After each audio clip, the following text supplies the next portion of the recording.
Omunyishinjiro wa Rwampara East Julius Tusiime Karuhanga arugireyo yahakaniise ebirugire omukaruuru akahereze kuterwa kandi yahumuriza abanyarwampara kwarukuza mu kooti kurwanirira obusinguzi bwe. Ebirugire omukaruuru nyonko omuntu mfundireho obwire bwo kubanza kwetereza kucenchurage nareba na evidence eriho nareba okuba twibire nareba okuba rengize register tutugwasa kwikizana ebirugire omukaruuru. Ogu yashobora byabira omukaruuru ke tukareba n'ibitakarebaho abembeza barabira mano pose bakerundana bona bazabibo ko kiringo town council batera amasasi birusya abantu batera abantu twine n'abana bona ngamasetabaro Ahindugire imbaje zona na hati akiri mu irwaro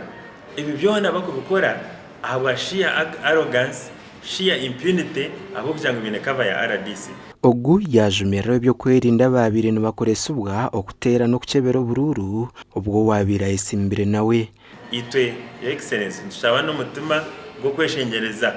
ekizibe cyo kweta hariye nakamya cyatukabye kitutamire cyabona barisa abantu bitu cyayahura mu kibina cyawe abantu be cyawire ntushabo tuyambe mutuyambe ekizibe cyo kweta hariye nakamya. Mwe bitu nyanchakare ni bantu nyanchakare ekyange nakikoze Abaana nakikola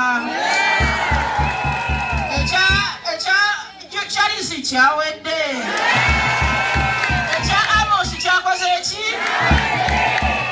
kati basabira abo abalala nabo mukaba bawo mukisa